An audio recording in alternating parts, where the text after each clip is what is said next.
Hello, welcome to Conversations with Educators. I'm your host, Jerome Ellison, and today I have a special guest, Educator Victoria Lynn Williams. Thank you, Victoria, for coming on the show. Thank you for inviting me. It's a pleasure to be here. So, hello, everybody. Thank you. So first question, let's get right into it. Mhm. When did you know you wanted to become an educator and why? Ever since I was a little girl, me and one of my best friends growing up, Candace, we used to like literally play school on our front porch. I'm not from the East Coast, even though I'm an East Coast educator. I'm originally from a very small town. You've probably never heard of it. It's called Compton, California. And so, it was a little dangerous growing up in the late 80s and the 90s. So I spent a lot of time on my front porch practicing teaching to my friend Candace, and she would practice back with me, my girlfriend next door, Darlene.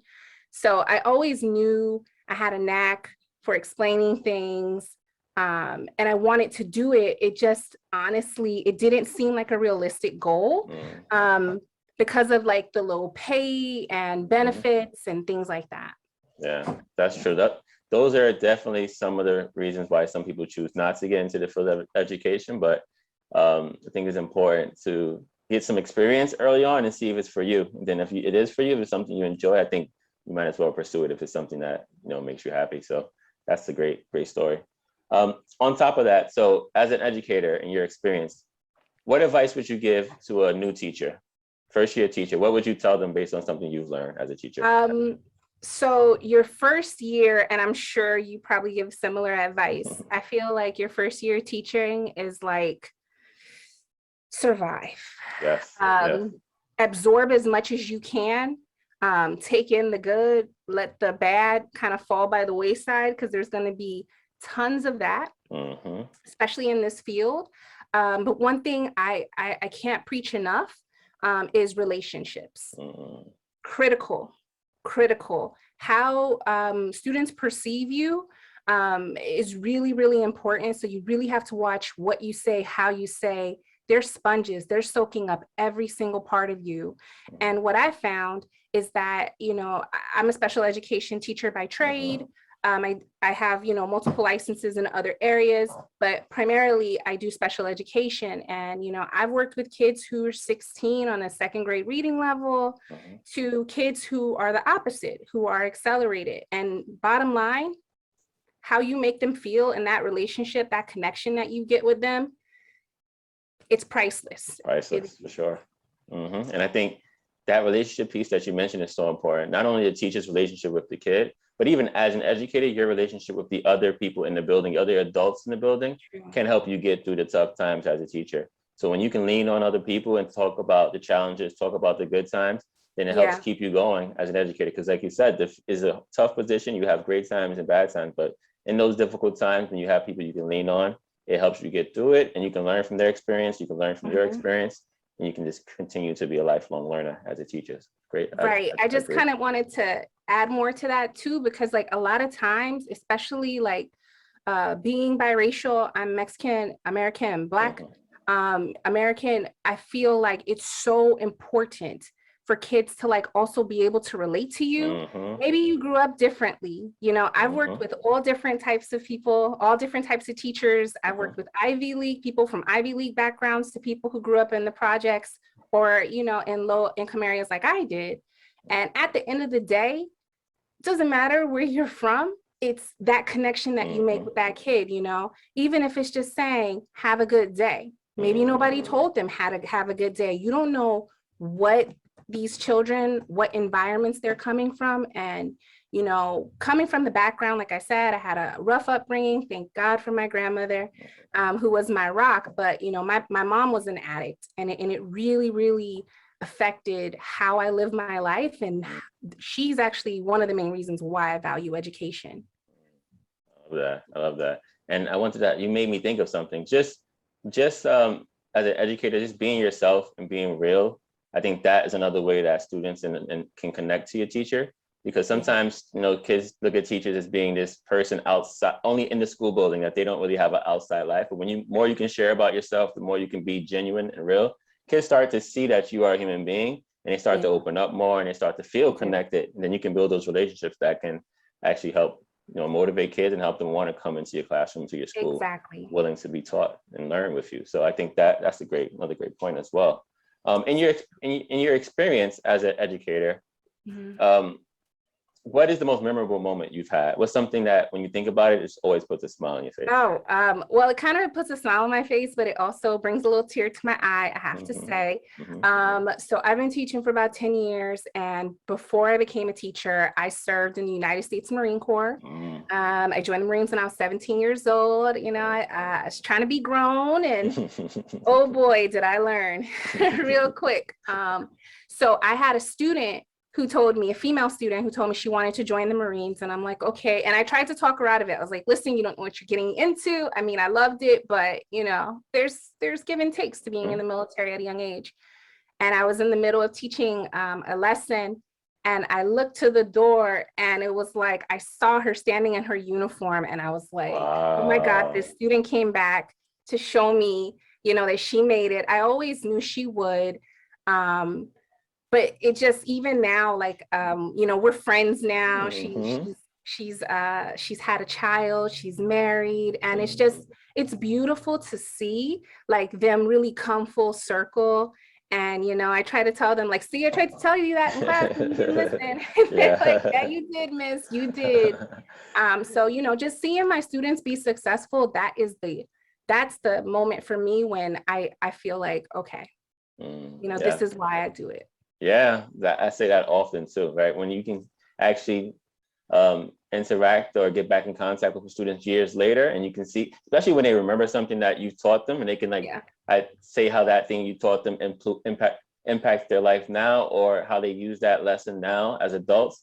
I think that's one of the most fulfilling moments as an educator, because then you can get like validation that what you're doing actually pays off in the long term. You can get through the tough times knowing that the kid may not get it right now, but eventually it'll kick in and they'll appreciate that experience that I had with them in the moment. Yeah. So, and it's funny you say that, because I actually run a work-based learning program at my school for students with disabilities. And one of the other funniest times was the student got their check and they're so hyped. They're like, miss, I got my check. They're like, but what's a FICA? I'm like, what?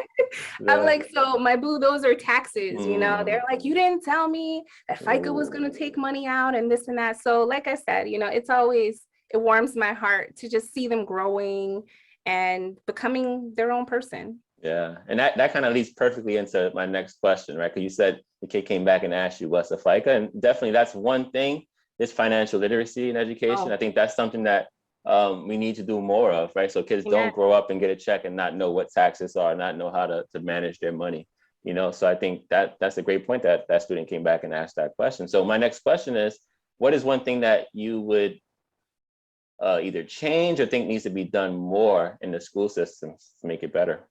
Well, the whole structure, I think, when you look historically at the structure of education, it was not built equitably. Period. That's just a fact.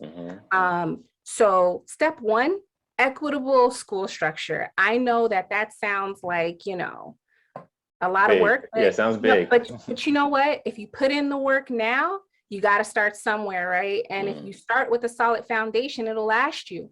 True. And unfortunately, the system that was set up, it's doing exactly what it was designed to do.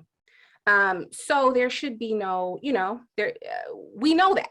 And so now that we know that, now we have to kind of, take that structure down, and we really just need to rebuild it with a more equitable frame, really, removing those barriers, like I can't even put it into words, but the bottom line of it is I think it just needs to be, the structure needs to be rebuilt with an equity lens.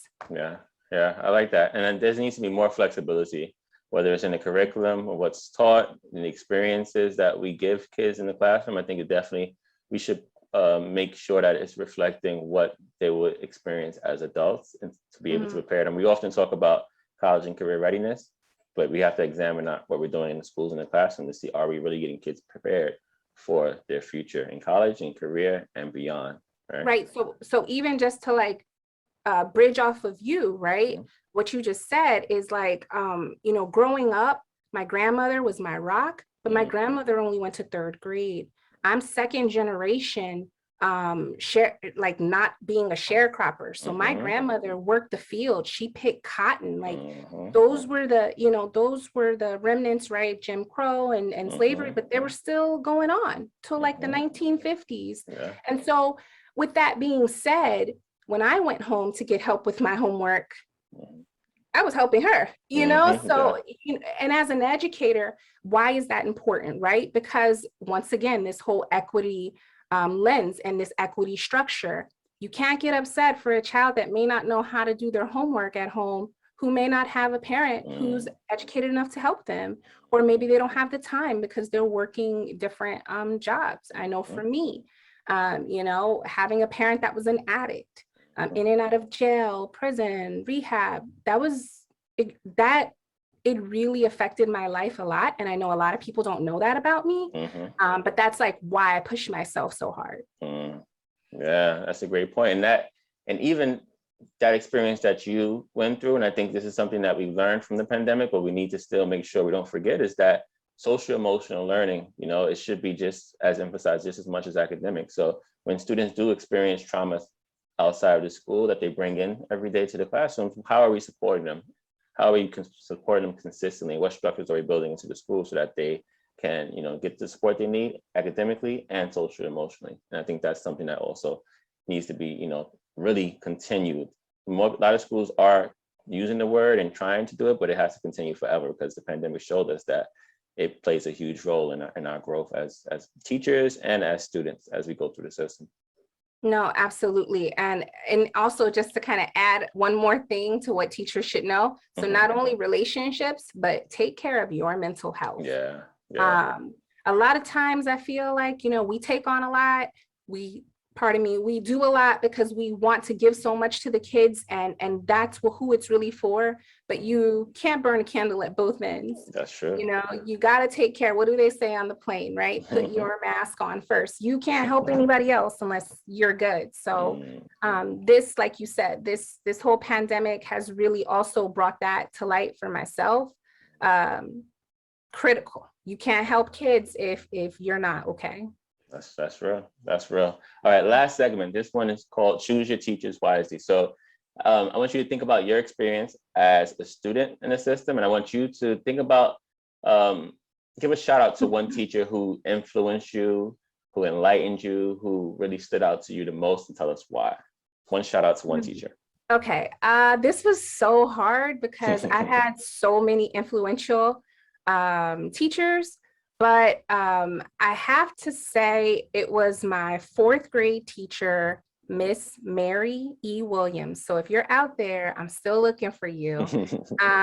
She was the teacher who could kind of tell that I was going through some things. And similar to another guest of yours, she could see something in me. And she had me tested. She called my grandmother and said, I really want her to try and get into a gifted program. There's more for her out there. And thankfully to her, she put me on the path, that really opened a lot of doors. I was able to, switch districts, and it really just changed my whole life. So thank you, Miss Mary E. Williams, for seeing something in me. Probably because I read her whole library. That was it. She couldn't find enough work. But thank you. I appreciate you. Yeah, shout out to Miss Mary E. Williams. Sounds like you were a great teacher. Do you have any final words for people? Any final thoughts or something you want to share before we get off? Well, I just think education is key. We always have to keep pushing for that. And I know, especially right now, we have this whole YouTube influencer type of culture, and that is definitely positive. But, education is just so critical. Just never stop learning, always be a continuous learner, and share and push others to learn. I love that. Right. And education doesn't only have to happen in schools, right? It can happen outside of schools. It can happen in your own personal growth. We're all learning in every field of our life. So that's the importance of education over everything. It's not about only school education. It's about everything. Continue to learn and grow and get better. So I love what you just said. It makes a lot of sense. So thank you, Victoria, for coming on the show. I appreciate you for taking the time. Thank you. I think you shared so much great experience and knowledge, and I appreciate it for sure. Thank you so much. I appreciate the time. Thank you. Thank you guys for watching. Stay blessed. And remember, education over everything. Bye.